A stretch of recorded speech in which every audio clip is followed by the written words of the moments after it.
Good morning. Good morning, everyone. So, yeah, I mean, you read the title. Everyone is religious. You say this to people and they look at you sideways like a confused, half-retarded golden retriever. What do you mean? I don't believe in a god. I don't do any rituals. I say, well, you're religious. They say, what do you mean? I don't go to church. I don't read a book. I don't base everything on a book.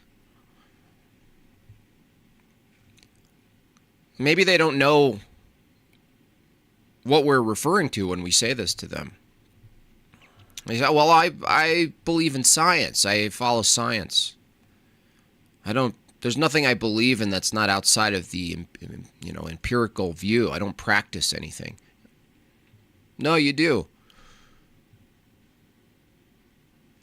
You're gonna be appealing to something that's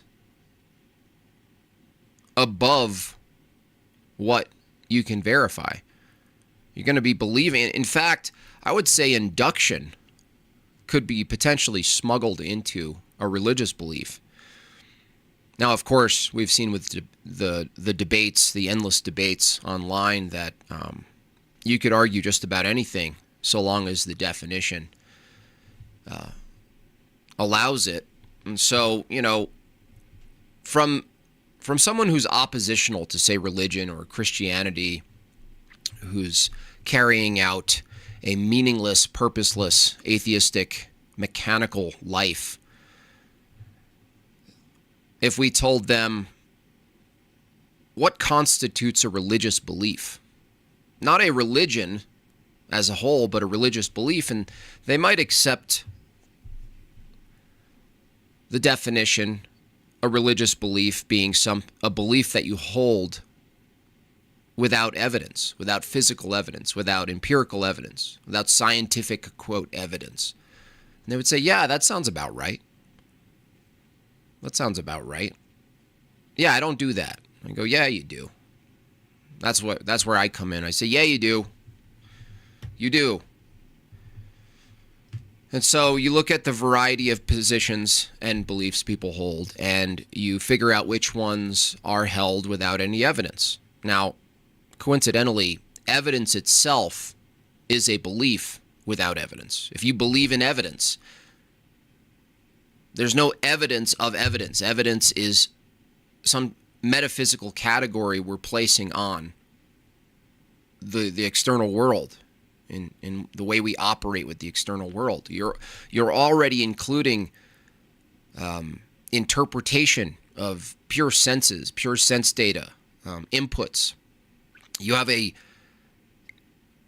That's the great irony of people who reject this notion that they hold a religious belief in anything. Of course they hold a religious belief. Now, the question of whether or not they have a personal God or they attribute reality itself to some engineer, or they ground truth and logic in some mind beyond their own, they are in fact operating perpetually under the assumption of things they can't prove, constantly. They appeal to their own mind. They assume their mind isn't other minds. They assume the world has some regularity that they're able to apprehend and sort of decipher the world. They assume the world's composed of many particulars, which produce sets of things, and sets produce sets of sets, and so forth. And they go, well, Jimbob, I don't know where you're going with this. Where's the religion come in? Well,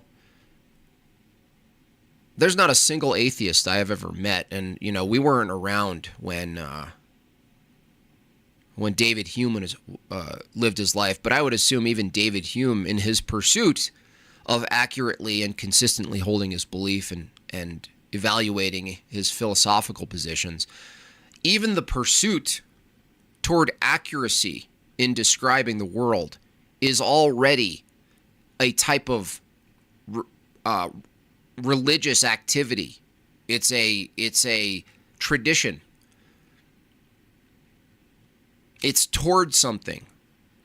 Now, the question of going towards something, is that a religious belief? Yeah, even absent the idea of a God, even absent coming to a building and congregating and doing something in unison with people.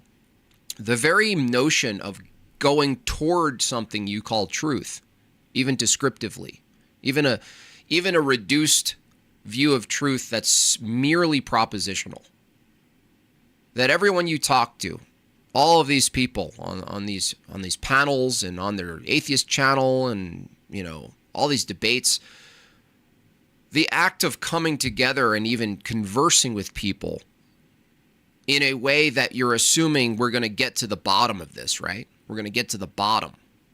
And I always looked at that term, we're going to get to the bottom of it. It's interesting. Because getting to the bottom of something is a very autonomous way of looking at epistemology. We're going to get to the bottom. Now, I understand there's a sense to bottom meaning the foundation.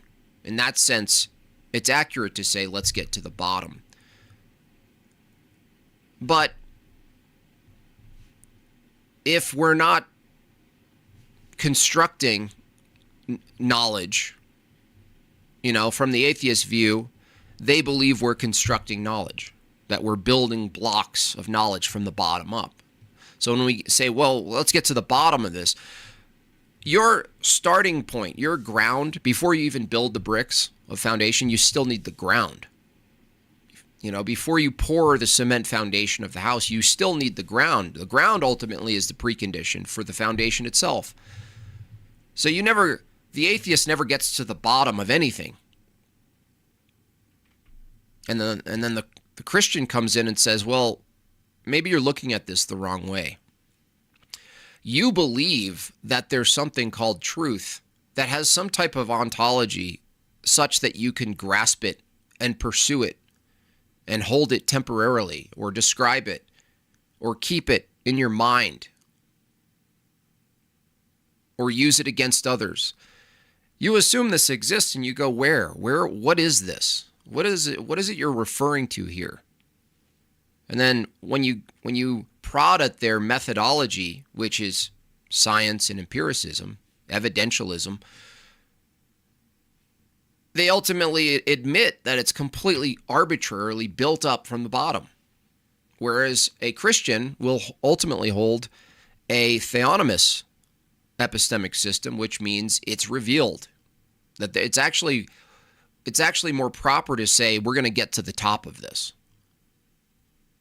As far as isolating a necessary source of all truth. Both are religious views, by the way. Now, the atheist doesn't like this. They really think they're truly empiricists. They really think they're truly naturalists, and they're not.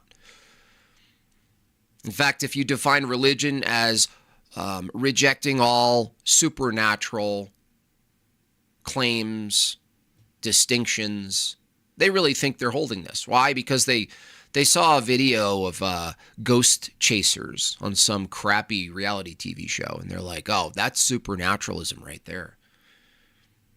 And supernatural being above nature, beyond nature, not bound by physicality and material. I don't believe that. That's like ghosts and stuff and burning sage and this is all nonsense, I say. Nonsense, I say. And they often miss a whole slew of things. The entire transcendental category that the atheist religiously believes, religiously appeals to, and then denies. Oh, I have a mind. The mind is illusory.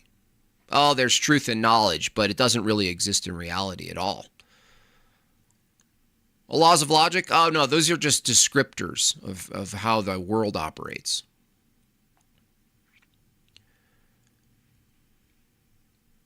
And then you think about progress, right? What is the direction of reality as far as you existing and operating in it?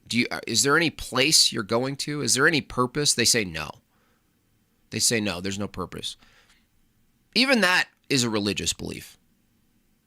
You couldn't even come to the conclusion that there's no purpose without appealing to some purpose of coming to conclusions. Oh, I came to the conclusion using my reasoning that there's no purpose to life. There's no reason for being here. Did you use a process that had purpose and to get to that position? Well, yeah, that doesn't count.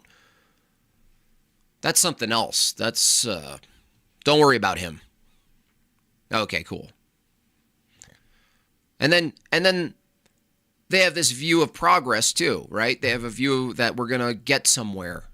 If we finally evolve past religion, we're going to get somewhere. They're holding us back, you guys. Religion's holding us back. I mean, this is archaic. This is caveman stuff. This is peasantry. What are you guys doing? This is an embarrassment. Guys, get out of your own way already. Your religion's holding us all back. Put on your mask. And you simply ask a question. Toward what? Where are we going? All right, cool. I'm actually considering this. Where are we going? People say, try atheism. Try it on. Yeah, where are we going? Why? No reason. I actually don't have a reason for it. So wait, you want me to abandon my faith and I ask you why and you don't have a reason? Well, I mean, because you want to believe true things. That's a religious belief. Why should I pursue a true belief? Why should I hold something true? I don't know. I don't know. And then often you press them on this issue and their reasoning becomes some sort of like pseudo-moral issue. Like then you're not harming other people, or you're not bigoted. You're not this, you're not that. Why would you want to be that? You got to be, inclusive. Progress is all inclusive, all inclusivity. That's the future of progress. Toward what, dude? And their religious belief ultimately is progress, and at the same time, it's completely undefined. Because if you were pulled over by a police officer and they said, sir, ma'am, where are you going? And you said progress, he'd be very confused. He'd say, well, ma'am, I understand that you started from point A and you're going to point B, and progress would be how well you're doing on your journey between A and to B, right? That's progress. The description of where you are in the direction toward B. But I'm asking a different question, ma'am. Where are you going? Progress. Okay. The atheist who is religious about progress holds a religious view of progress. That is their religious view, ultimately. Now, we can obviously point out where they're religious in their belief without evidence for many things, laws of logic, meaning. There's no evidence of knowledge, physical evidence. You don't measure knowledge. You don't hold knowledge. You don't smell it, taste it, throw it. Truth, same thing. I mean, there's a whole slew of things. But ultimately, the non-religious who think they're non-religious, they have a view of progress. They have a ad hoc telos. And some of them have a sort of like a contradictory dysteleological view that there is no purpose. And that ultimately, if they're going to evangelize this, they'd be in a contradiction because they're telling people, well, why don't you guys move over here? It's better over here. Over where? Oh, over on the side that denies that there's any purpose of coming to this side of things. Now, the Christian has a reason why you come to the side of Christianity. The Christian has a worldview that has a reason for existence. Even if you didn't believe it, it's still a proposed reason. The Christian has a view of how it is we have a mind. The Christian has a view of how it is that all humans have embedded in them a moral position. Not only that, but they have embedded in them a type of direction toward truth. Why do we have that? How is it we have that? Well, the atheist has to religiously believe that, there is no reason we have any of that. Or it's an evolutionary epiphenomenal effect. That's all. Even that's a religious belief. And then you look at their structure. And whether it's some cult on the land, right? Some wacky cult that's looking at the stars waiting to be relieved by a comet. Or the atheist convention in Austin or whatever, right? They inevitably mirror the structure of a church. It's inevitable. Now, why would you need to mirror the structure of anything from an atheist view? They develop a type of congregation. They develop a type of ritual in and tradition in the way they talk about things. They get on panels and discuss, the nature of reality and, empirical truths and scientific progress and all of this stuff. And then from there, they have some social avenues for electing, maybe even indirectly, electing their bishops, their priests, the class, right? They have these elevated, venerated types of people in their own cult. And those people give weight and honor to these types of people. And then ultimately they get crucified, and then they resurrect a new one. And they're still participating in something that's reflective of church. But the church isn't reflective of atheism. So atheism's always borrowing from Christian structure, Christian metaphysics, Christian ethics, Christian notions of what it is to be a human. Even the view that humans have any value at all. In fact, when an atheist rejects any Christian doctrine, even if it's perverted Christian doctrine, if you granted them their perverse interpretation of it, they would say, well, this is wrong and we shouldn't do this because, it's against the human. It's like you shouldn't do this to people. And you go, what's a people? What's a people if not some arbitrary strand of a biological process? And I mean strand, we're looking at a wide view of this, not a high resolution view, a wide view of the naturalist view of reality. There may not even be a distinction between a human and the rest of the biological world, including plants and everything else. That the distinction itself is illusory only at the myopic local view. Oh, we're different. We're clearly different. Well, no, we don't even grant that. Why is it that the atheist has to assume a religious view that humans have any value at all? That slavery is wrong, racism bad. Why? Oh, totalitarianism. Oh, theocracy. This is all scary stuff. How is it different than a rabbit being temporarily scared because there's a dog let loose in the yard? Who gets protection, the dog or the rabbit? Why does it matter from an atheist view? It doesn't. And you could get them to admit this. Does this ultimately matter? No. Is even that a religious view? Yes. Matter, not matter, what matters? Nothing matters. Even saying nothing matters from an atheist view is a useless utterance. This is how insane it is. And so they congregate and they plan and they organize and they try to engineer a future and they craft their own religious doctrine, and they craft their secular manifesto with their bullet points, and they admit it's completely made up and arbitrary, and yet they look at us and they say, oh, you really need a 2,000-year-old book? You're reading an old book? Here's my pamphlet.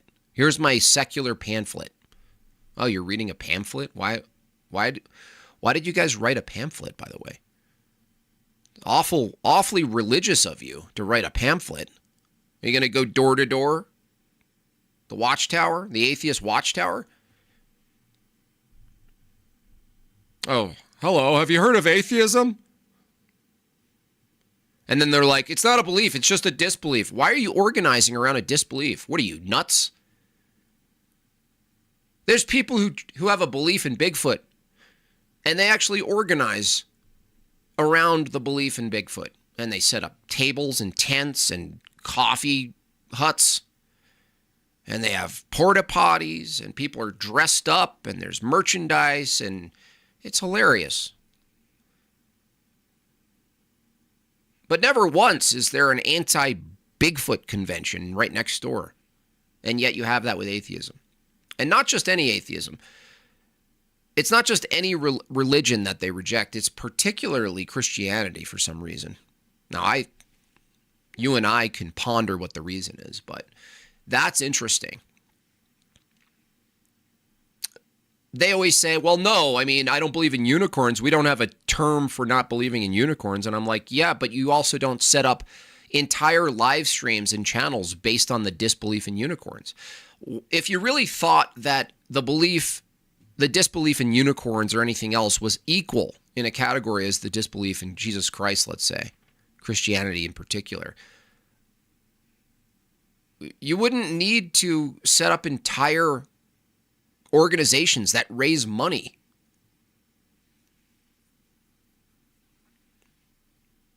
That makes no sense. That's an insane person in operation. Now, it makes sense even if you don't believe God exists. It makes more sense for the Christian who holds the positive belief that God exists, that there's purpose and meaning to life, that we are made in his image, that there is human value, that there is such a thing as justice, that there is sin, that the world is broken. We have a reason how it is and why it is the world is broken. The atheist doesn't have a view of broken. In fact, in my evolution debates, the atheists, the people holding this position, can't even tell me what a broken liver is. It's not actually broken. Why is it not broken? Because there's no function to it. There's no purpose to it. To say it's broken means it's failing its purpose. You can't say something's broken unless you propose a purpose. Well, they deny purpose. So whether it's at the molecular level or the biological level or the irrational level, they have no purpose. And yet they draw out a purpose of denying purpose. It's the wackiest stuff I've ever seen. People flying on airplanes, paying tickets, getting lanyards, writing books. They all meet and gather around this collective unified position that there's no purpose in unifying and getting together. An event based on the notion that there's no purpose of having an event at all. And we're the insane ones. We're the insane ones? No. We gather and we have fellowship and we have worship toward a positive position, even if you don't believe it. That's still at least consistent, even if you thought what we're actually focusing our worship toward didn't exist. You, in the same way, are focusing on something you don't think exists. Purpose.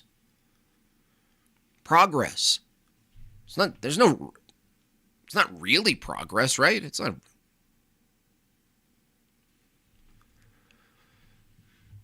Or we're evolving. The notion we're evolving. Well, yeah. Toward what? Do they have any standard for devolving or evolving? They don't even have that.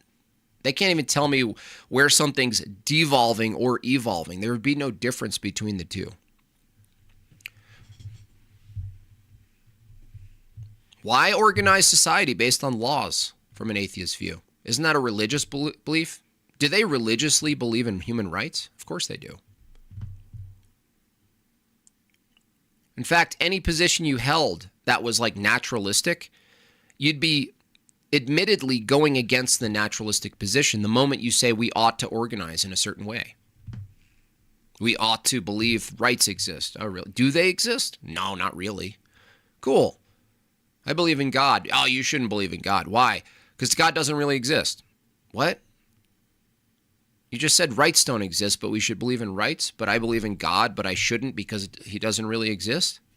Yeah, I mean, I have things that we have things that are imaginary. They're better than your imaginary things.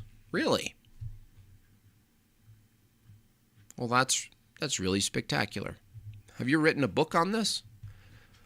Why I'm allowed to believe things that don't exist, structure society based around things that don't exist, but you guys can't do it. Okay, buddy.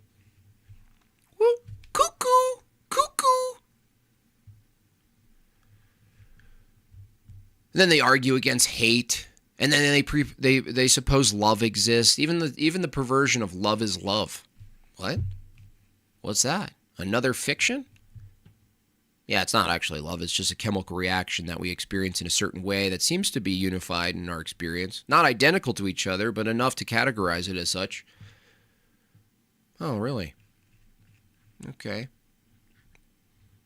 So I just want to know from the atheist position, for those of you listening,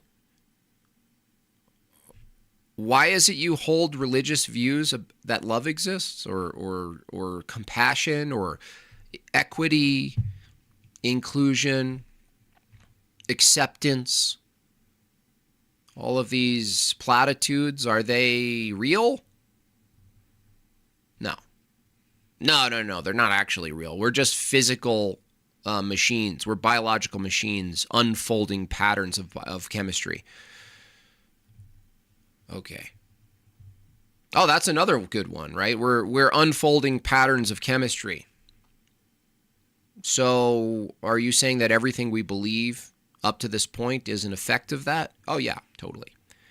Okay, so it was in our biological nature to become religious?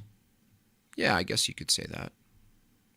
So you're telling me that your current unfolding of biological processes is what, superior or different than mine? Yeah, I just don't like your biological unfolding processes. Huh. So ultimately I can't be blamed though, right? Yeah, no, you're totally determined to unfold your biological processes in a certain way, and me too.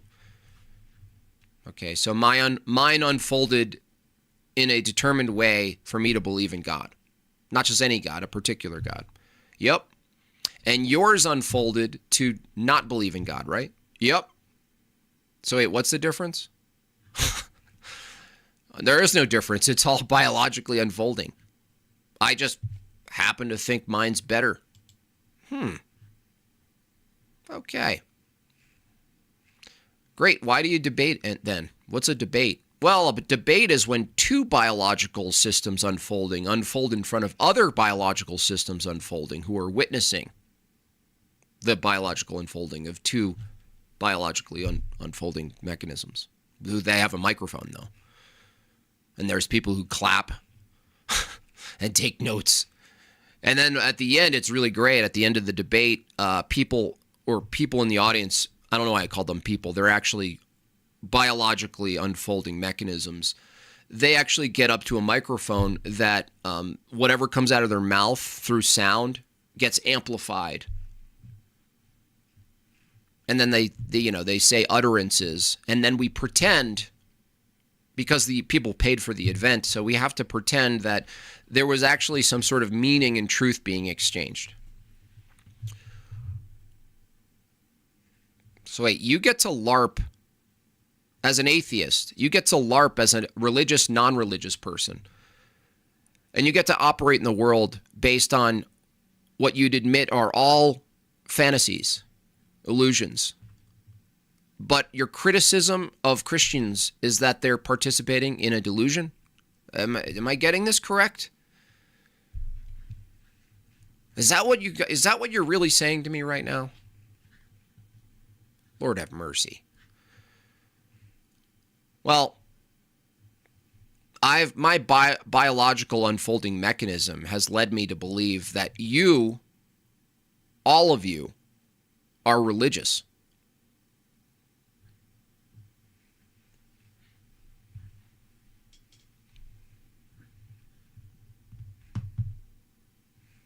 You are. You're religious. And I don't even know if there is a distinction, a definition of religion that would save these people from being still categorized as religious, because even definitions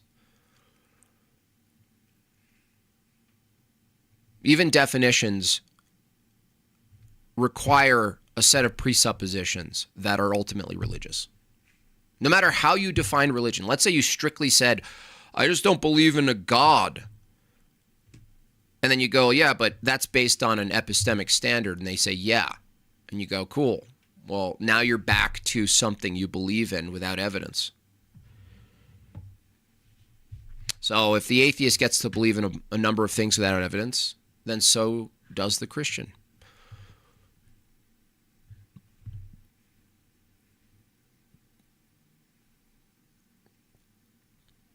Now, maybe this would be a debate in the future, that everyone's religious. I'll keep it open. I'll keep my calendar open.